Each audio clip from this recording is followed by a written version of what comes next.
ایک دن یہودیوں کے ایک بہت بڑے مجمع سے یہودیوں کا ایک بڑا عالم تقریر کر رہا تھا کہ اچانک حضرت بایزید بسطامی رحمۃ اللہ تعالی علیہ جا کر اس مجمع میں بیٹھ گئے۔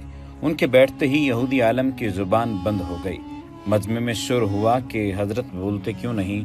عالم نے کہا، ہم میں کوئی محمدی آ گیا ہے۔ مجمع سے آواز آئی، اسے کھڑا کرو اور ہم قتل کر دیں گے۔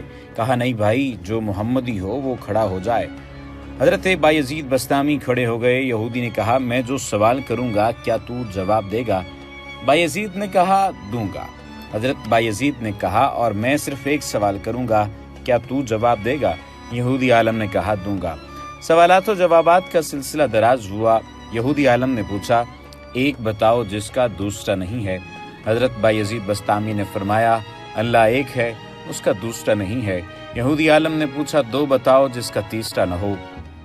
حضرت بایزید بسطامی نے فرمایا، دن اور رات اس کا تیسرا نہیں ہے۔ یہودی عالم نے پوچھا، تین بتاؤ جس کا چوتھا نہ ہو۔ حضرت بایزید بسطامی نے فرمایا، لوح و قلم کرسی تین ہیں، اس کا چوتھا نہیں۔ یہودی عالم نے پوچھا، چار بتاؤ جس کا پانچواں نہ ہو۔ حضرت بایزید بسطامی نے فرمایا، تورات، زبور، انجیل اور قرآن مجید، یہ چار ہیں، ان کا پانچواں نہیں ہے۔ یہودی عالم نے پوچھا، پانچ بتاؤ جس کا چھٹا نہ ہو۔ حضرت بایزید بسطامی نے فرمایا، اللہ نے اپنے بندوں پر 5 نمازیں فرض کی ہیں، 6 نہیں۔ یہودی عالم نے پوچھا، 6 بتاؤ جس کا 7واں نہ ہو۔ حضرت بایزید بسطامی نے فرمایا، 6 دن میں زمین و آسمان بنائے ہیں، 7 دن میں نہیں۔ یہودی عالم نے پوچھا، 7 بتاؤ جس کا 8واں نہ ہو۔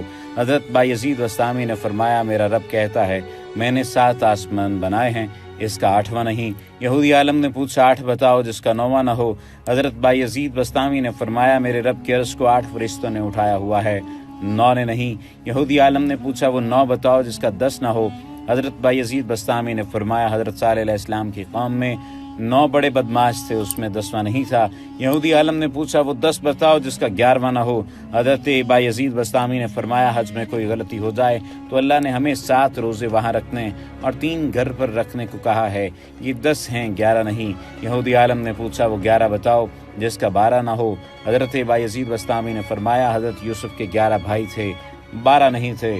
یہودی عالم نے پوچھا، وہ 12 بتاؤ جس کا 13 نہ ہو۔ حضرت بایزید بسطامی نے فرمایا، سال میں اللہ نے 12 مہینے رکھے ہیں، 13 نہیں۔ یہودی عالم نے پوچھا، وہ 13 بتاؤ جس کا 14 نہ ہو۔ حضرت بایزید بسطامی نے فرمایا، حضرت یوسف علیہ السلام نے اپنے باپ سے کہا، میں نے 11 ستارے، 1 سورج اور 1 چاند دیکھا جو مجھے سجدہ کر رہے ہیں، یہ 13 ہیں، 14 نہیں۔ یہودی عالم نے پوچھا، بتاؤ وہ کیا چیز ہے جس کو خود اللہ نے ہی پیدا کیا اور اس کے بارے میں خود ہی سوال کیا؟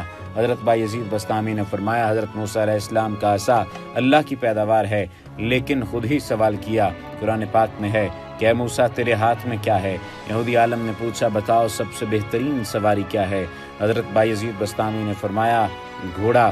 یہودی عالم نے پوچھا، سب سے بہترین دن کون سا ہے؟ حضرت بایزید بسطامی نے فرمایا، جمعہ کا دن۔ یہودی عالم نے پوچھا، بتاؤ سب سے بہترین رات کیا ہے؟ حضرت بایزید بسطامی نے فرمایا، لیلۃ القدر۔ یہودی عالم نے پوچھا، بتاؤ سب سے بہترین مہینہ کون سا ہے؟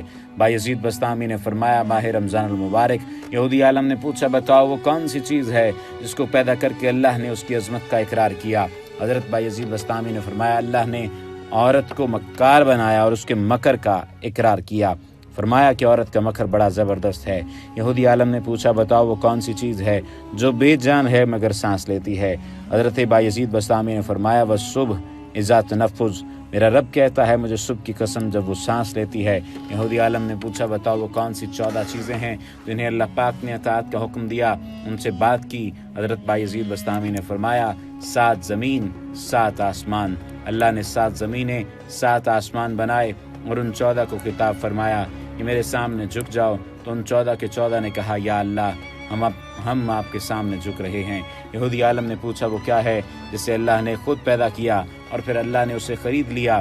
حضرت بایزید بسطامی نے فرمایا، اللہ تعالیٰ نے مسلمانوں کو پیدا کیا ہے اور ان کو خود خرید لیا جنت کے بدلے۔ یہودی عالم نے پوچھا، بتاؤ وہ کیا ہے جس نے بے جان ہو کر بیت اللہ کا طواف کیا؟ حضرت بایزید بسطامی نے فرمایا، حضرت نوح علیہ السلام کی کشتی پانی پر چلی اور جب چلتے چلتے بیت اللہ پر آئی تو بیت اللہ کے 7 چکر لگائے۔ یہودی عالم نے پوچھا بتاؤ وہ کون سی قبر ہے جو اپنے مردے کو لے کر چلی؟ حضرت بایزید بسطامی نے فرمایا حضرت یونس علیہ السلام کی مچھلی جو اپنے اندر حضرت یونس علیہ السلام کو بٹھا کر 40 دن تک پھرتی رہی، وہ قبر کی طرح تھی، قبر کی طرح چل رہی تھی، لیکن اللہ کی قدرت حضرت یونس کو پیٹ میں نہ مرنے دیا، نہ بھوکا پیاسا رکھا، نہ بیمار کیا، نہ پریشان کیا۔ حضرت یونس علیہ السلام مچھلی کے پیٹ میں اللہ کی امانت تھے۔ یہودی عالم نے پوچھا وہ کون سی قوم ہے جس نے جھوٹ بولا پھر بھی جنت میں جائے گی؟ حضرت بایزید بسطامی نے فرمایا حضرت یوسف علیہ السلام کے بھائی۔ حضرت یوسف علیہ السلام کے بھائی بکری کا خون کرتے کے اوپر مل کر شام کو گھر آئے اور کہا یوسف کو بھیڑیا اٹھا کے لے گیا، یعنی جھوٹ بولا۔ لیکن حضرت یعقوب علیہ السلام کے استغفار پر اور ان کی توبہ کرنے پر اللہ تعالیٰ انہیں جنت میں داخل کریں گے۔ یہودی عالم نے پوچھا بتاؤ وہ کون سی قوم ہے جو سچ بولے گی پھر بھی جہنم میں جائے گی؟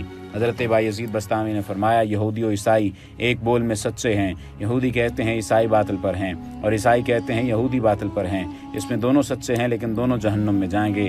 اس پر یہودی عالم نے کہا سوالات تو اور بھی بہت سے ہیں مگر وقت بہت ہو گیا، اب یہیں چھوڑ دیتا ہوں۔ حضرت بایزید نے کہا حسب وعدہ میرے ایک سوال کا جواب دو، صرف ایک سوال کا جواب دو، مجھے بتاؤ جنت کی چابی کیا ہے؟ یہودی عالم خاموش ہو گیا تو لوگوں نے کہا بولتے کیوں نہیں، تم سے سوالوں کی بوچھاڑ کر دی۔ وہ ہر ایک کا جواب دیتا رہا اور آپ ایک ہی سوال کا جواب نہیں دے رہے۔ کہنے لگا جناب مجھے سارا پتہ ہے، جواب مجھے آتا ہے مگر تم مانو گے نہیں۔ حضرت بایزید نے فرمایا پتہ ہے تو مانتے کیوں نہیں؟ مجمع میں سے آواز آئی اگر تو کہے گا تو مانے گی۔ کہنے لگا تو پھر سنو، جنت کی چابی تو محمد صلی اللہ علیہ وآلہ وسلم ہیں۔ حضور اکرم صلی اللہ علیہ وآلہ وسلم نے ارشاد فرمایا جنت کی چابی اور جنت کا جھنڈا میرے ہاتھ میں ہے، ساری دنیا کے انسان میرے جھنڈے کے نیچے جنت میں جائیں گے، کوئی میرے جھنڈے سے نکل نہیں سکتا۔ جنت کا دروازہ اور چابی آپ کے ہاتھ میں ہے، آپ کے بغیر کوئی جنت میں نہیں جا سکتا۔ یہ مشہور و معروف واقعہ ہے جو حضرت بایزید بسطامی اور اس پادری کے درمیان مکالمے کی صورت میں سامنے آیا۔ اب اگر حضرت بایزید بسطامی کی زندگی اور ان کے شخصیت کے چند پہلوؤں کے بارے میں آپ کو بتایا جائے تو بایزید بسطامی جو شیخ ابو یزید البسطامی اور طیفور ابو یزید البسطامی کے نام سے بھی جانے جاتے ہیں، ان کا اصل نام ابو یزید طیفور بن عیسیٰ بن شروسان البسطامی اور کنیت ابو یزید ہے۔ فارس کے صوبے بسطام میں پیدا ہوئے۔ بسطامی آپ کے نام کے ساتھ اسی نسبت سے لگایا جاتا ہے۔ آپ کے آباء و اجداد مجوسی تھے جو بعد میں اسلام کی طرف راغب ہو گئے۔ بسطام ایک بڑا قریہ ہے جو نیشا پور کے راستے میں واقع ہے۔ آپ کے دادا کے 3 بیٹے تھے، آدم، طیفور بایزید کے والد اور علی، یہ سارے بڑے ہی زاہد اور عبادت گزار تھے۔ وفات ان کی 261 ہجری میں ہوئی۔ معروف ترین مسلم صوفیہ کرام میں سے ایک ہیں اور تصوف میں ابو یزید کے استاد ابو علی السندی نامی ایک صوفی تھے جو عربی نہیں جانتے تھے۔ بعد ازاں دنیا ترک کر دی اور 12 سالوں تک جنگلوں میں ریاضت کی۔ تصوف میں آپ کا مرتبہ بہت بلند ہے۔ آپ کو علم باطن میں امام جعفر صادق کی روحانیت سے تربیت ہے، جبکہ آپ کی پیدائش امام کی وفات کی بعد کی ہے۔ ان کے معتقدین کو طیفوری اور بسطامیہ کہا جاتا ہے۔ سید طائفہ جنید بغدادی نے آپ کے متعلق فرمایا کہ بایزید ہمارے درمیان اس طرح ہیں جس طرح ملائکہ میں حضرت جبریل اور مقام توحید میں تمام بزرگوں کی انتہا آپ کی ابتدا ہے، کیونکہ ابتدائی مقام میں یہی لوگ سرگرداں ہو کر رہ جاتے ہیں۔ جیسا کہ بایزید بسطامی کا قول ہے کہ اگر لوگ 200 سال تک بھی گلشن معرفت میں سرگشتہ رہیں، جب کہیں جا کر ان کو ایک پھول مل سکتا ہے جو مجموعی طور پر ابتدا ہی میں مجھے مل گیا۔ امام مناوی فرماتے ہیں کہ ابو یزید بسطامی عارفین کے اماموں کے بھی امام تھے اور محققین صوفیہ کرام کے مشائخ کے شیخ تھے۔ تمہارے لیے ان کے بارے میں جناب خانی کا یہ قول ہی کافی تھا کہ آپ انہیں سلطان العارفین کہا کرتے تھے اور ابن عربی انہیں ابو یزید اکبر کہا کرتے تھے، اور انہوں نے ذکر کیا کہ آپ اپنے پورے زمانے کے کتب غواص تھے۔ شیخ ابو سعید کا قول ہے کہ میں پورے عالم کو آپ کے اوصاف پر دیکھتا ہوں، لیکن اس کے باوجود بھی آپ کے مراتب کو کوئی نہیں جانتا۔ جب بایزید نماز پڑھتے تو ان کے سینے کی ہڈیوں سے آواز نکلتی تھی جس کو لوگ سن لیتے تھے۔ خدا کی ہیبت اور شریعت کی تعلیم کی وجہ سے بایزید نے موت کے وقت یہ کہا، خدایا میں نے تجھ کو یاد نہ کیا سوائے غفلت کے، اور میں نے تیری خدمت سوائے نقصان کے نہیں کی۔ آپ نے 15 شعبان 231 ہجری بسطام میں انتقال کیا، جبکہ یہ بھی کہا گیا ہے کہ ان کا وصال 261 ہجری میں ہوا۔ کوئی مستقل تصنیف نہیں چھوڑی، چند اقوال مختلف لوگوں کی زبانی تصوف کی کتابوں میں موجود ہیں۔ اللہ سبحانہ و تعالیٰ کا یہ واقعتاً کرم ہے کہ ہمیں ایسے لوگوں کی شخصیت کے بارے میں علم ہے اور سینہ بسینہ مختلف تاریخیں، مختلف قسم کی تاریخ ہم تک پہنچتی چلی جا رہی ہے، جس کے ذریعے سے ہم فائدہ بھی اٹھا سکتے ہیں اور واضح طور پر جان بھی سکتے ہیں کہ زندگی کس طرح سے گزاری جا سکتی ہے اور زندگی گزارنے کا طریقہ کار کیا ہونا چاہیے۔ اللہ سبحانہ و تعالی ہم سب کو نیک اعمال پر عمل کرنے کی توفیق عطا فرمائے اور ایسے تمام بزرگوں کی زندگی سے ہمیں سیکھنے کی توفیق عطا فرمائے تاکہ ہم اپنی عملی زندگی میں کامیاب ہو کر ایک اچھا انسان بن سکیں۔ وما علینا الا البلاغ المبین۔